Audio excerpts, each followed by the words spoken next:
two teams going in the right direction, Chelsea and Spurs. Those two have started like a house on fire. They've emerged as the biggest challengers to a second title in as many years for Liverpool. Chelsea, they've got the greater depth and they've got the most firepower. Spurs have got firepower, then they've got Jose Mourinho.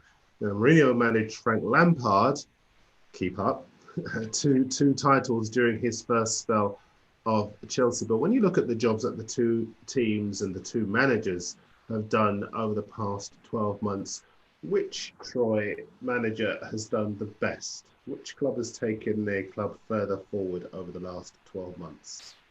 Glad you've let me jump in first, because I'm sure Anita is going to present such a case here that it'll be hard to beat. But listen, I've got to be honest with you. You know, Mourinho has just obviously celebrated a year, and there was a lot of skepticism about his appointment. You know, Spurs fans were on this glory of what Poch had brought to the club, the style of play. You know, he seemed to bring a team that was divided together. And they were, you know, they lauded him for every word that came out of his mouth. You saw players' levels rise, and you felt that Spurs were on the cusp of something. But that Spurs, they're always on the cusp of something, and they're always, you know, the Champions League final aside, they're always the team who have that potential to win but never do. And obviously, the Champions League bore fruit in that. One of the first things Mourinho said when he came in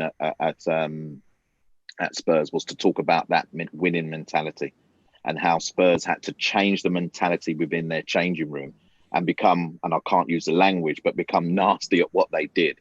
I think watching Spurs against Man City showed that. I'm a man who lauds forwards. You know, you said Chelsea got great firepower. Well, Spurs have got great firepower too. You know, you look at their front three and you take Bale out of that because he didn't play on Sunday. But you look at the potential they have with their forwards, it's amazing. But I want to flag up two players, if you don't mind. One of them being Højbjerg, if I've got his name correct, and Tom will be able to correct me on that. But there was a moment on Sunday when he forced Kevin De Bruyne to miss-hit a cross and it went out of play. And he celebrated it as if Harry Kane had scored a goal. And he celebrated by punching the air, and basically might as well have slapped himself in the face. It meant so much to him that he could achieve that, putting that kind of player, you know, off their kind of game to be able to put it. And you can see what not conceding a goal means to him, that protection.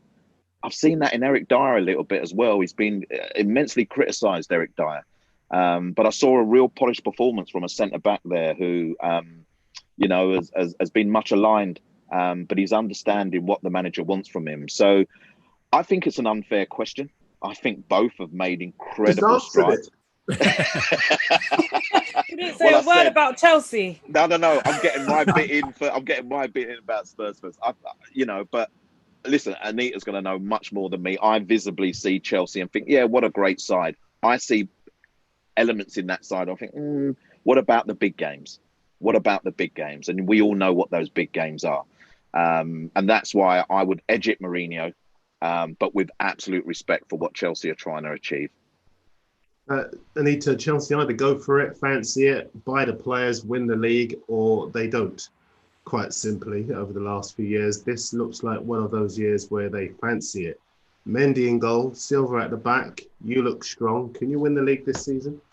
I think there is a possibility to win the league this season. I'm not going to put my money on it. Or I'm not going to, say that for definite Chelsea will win the league this season. But there's definitely a strong chance. I think strengthening our back line and strengthening the goalkeeper, thank God, strengthening the goalkeeper as well has put us, one step ahead. So last season, there was so much kerfuffle in the back four or the back five, whichever one we played, because they just didn't have confidence in Kepa. When we played against Liverpool, I think this season as well, there was just no confidence in Kepa. Having Mendy there, he's literally just such a presence in the back. I'm hearing him shout from my TV and I'm like, this is what I need. I don't like to watch the football matches with the fan noise sometimes because I just want to hear what's actually going on the pitch. And I'm hearing Mendy screaming at his back four. I'm hearing Thiago Silva directing everyone, telling everyone what to do in the back four. I'm hearing Chilwell screaming at players if they lose the ball and he has to cover up. And it's just such a breath of fresh air. They look confident. And that's what we've been missing from last season. People keep saying going forward, we were missing a lot of players.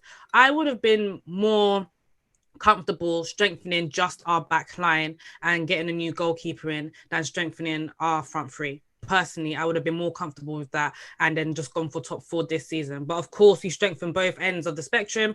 I'm not too mad at it. I'm thinking, okay, that's fine. We need our team to gel a bit better, and they are starting to at the minute. They were doing really well before the international break, which was really annoying because I wanted to see more. But yeah, like, can we win the league? Maybe. We're up there for contention with Spurs and Liverpool for sure. But I just know it's not going to be Man City this year. So it's anyone's for the taking, honestly. Anyone's for the taking, Tom. Who do you think's going to take it? So is this between Chelsea and Spurs or the league as a whole? Well, let's go back to that, because I mean they've both made good big strides. Sure. In the transfer market and on the pitch this season. Which of the two do you feel has made the most progress so far?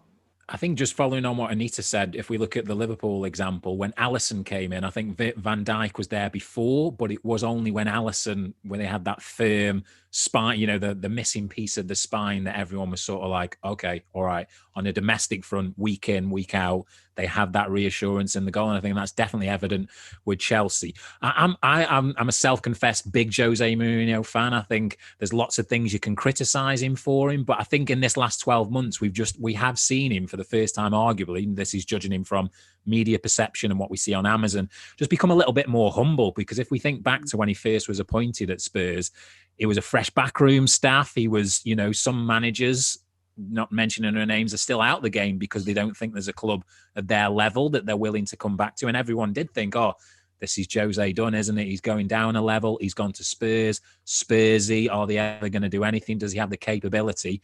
Nothing's won yet, is it? We're not even in December, but he has shown over 12 months that he can still show some of his really nasty tactics. If we mention about Dele Alli and the treatment of him, but as Troy rightfully pointed out, that recruitment angle of, he saw Højbjerg, who was someone who said, right, that's a soldier. If I'm going to do anything, this is our guy. Everton were interested in it. I don't think Everton really stood a chance, to be honest with you. It was just maybe just paying over a few million.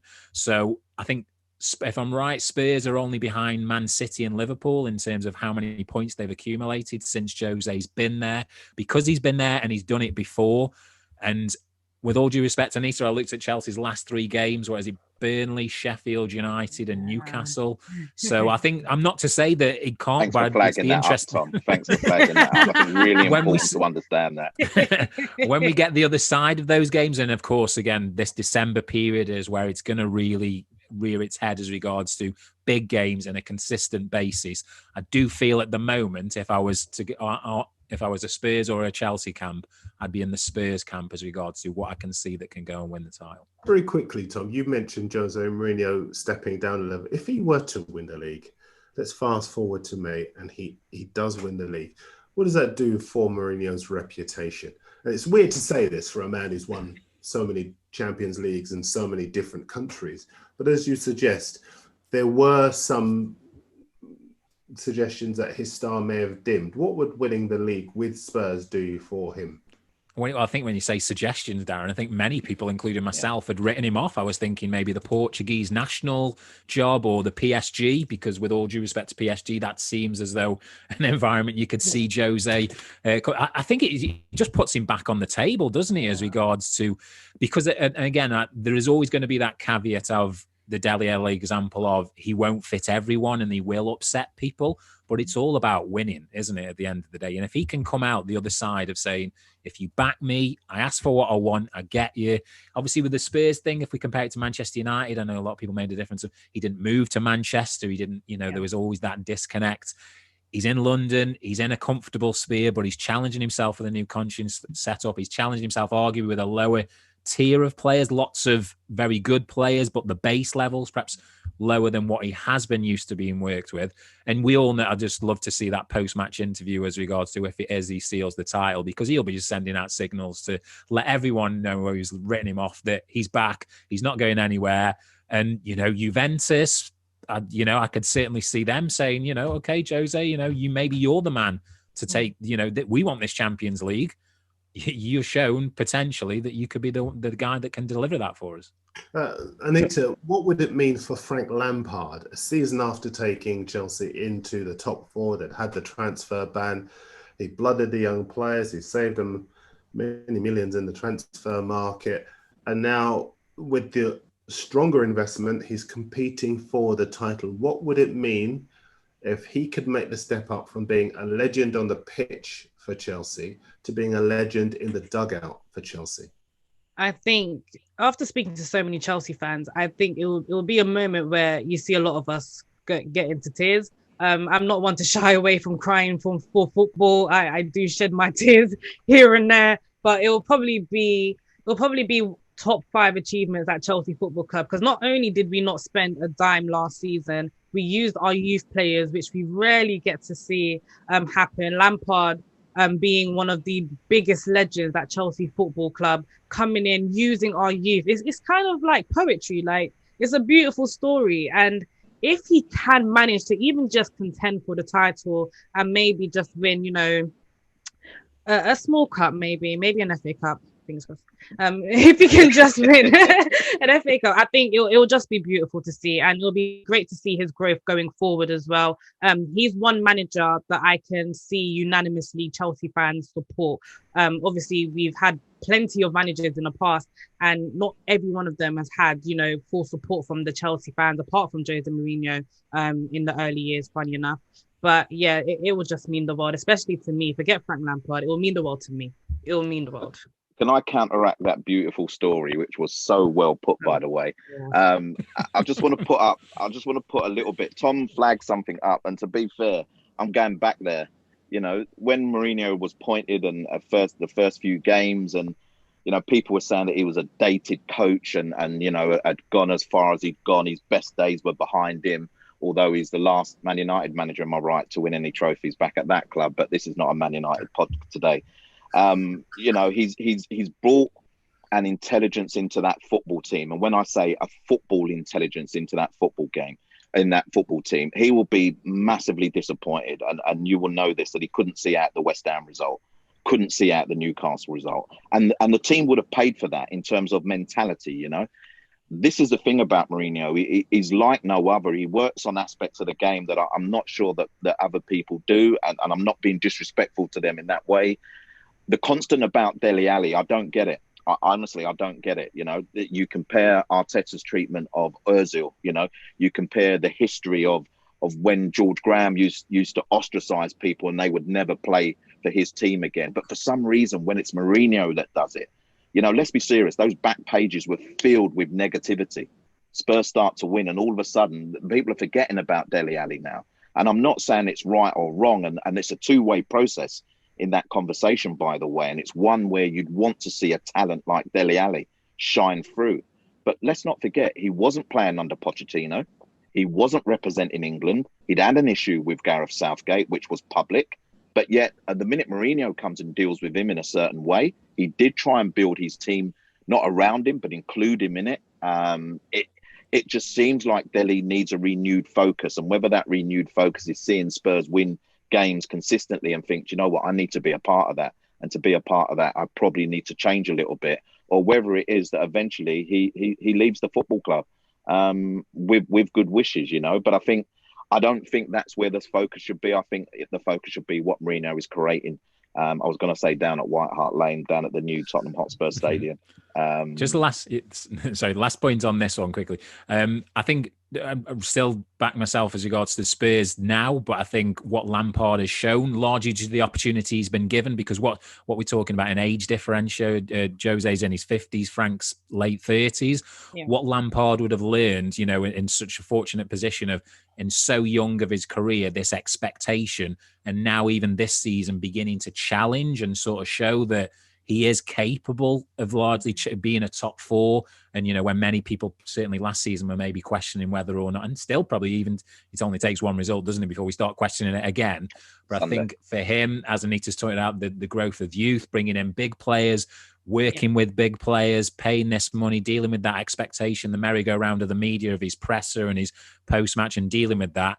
I think it's very exciting to see what he could potentially achieve in years to come, because this is hopefully, from a Chelsea point of view, a decade-long appointment. What we all know potentially that doesn't exist anymore, but the foundations are there to suggest that Lampard could be there for a long time and be successful. There's me thinking you were with me on this one, Tom, and now you've gone and smashed it. I tell you, you've gone and smashed it. No, like literally, like what Tom said is very, very valid. Like, for example, we all know that Chelsea's owner, he's not shy to say, okay, well, I'm bored of you now, so let's move on to the next chapter.